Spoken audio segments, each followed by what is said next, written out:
দশে মিলে করি কাজ, হারি জিতি নাহি লাজ। জানি না উক্তিটা কার ছিল, তবে এই কথার অনেক বড় ভিত্তি আছে। একা একা কেউ সফল হতে পারে না যদি কিছুর সাপোর্টিং না থাকে। তো হ্যালো এভরিওয়ান, আসসালামু আলাইকুম। আমি রুলিয়া অ্যান্ড সুমন পেজ থেকে। তো আজকে আমার পাশে কাকে দেখতে পাচ্ছেন বলেন তো? এটা ফাল্গুনী ভাবি। ভাবির একটা পেজ আছে, আবরারের মায়ের সংসার।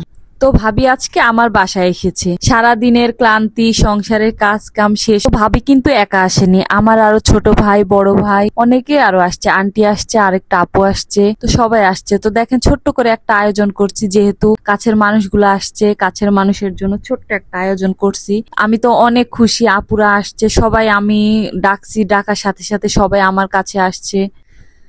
তো আমার বর আর আমি অনেক কষ্ট করে ফানি ভিডিও তৈরি করি আপনাদের জন্য। তো ভাবিরা আসাতে আমি আজকে চিকেন বিরিয়ানি বানাইছিলাম, আর আমি ওদের নাস্তা দিয়েছিলাম। দেখেন আমাদের ছোট্ট দুইটা গেস্ট, আর ওরাই ব্যস্ত হয়ে গেছে, যেহেতু আমরা একটু কথা বলতেছিলাম, সবাই মিট করতেছিলাম। এর ফাঁকে দেখছি বাবু দুইটা অনেক খুশি।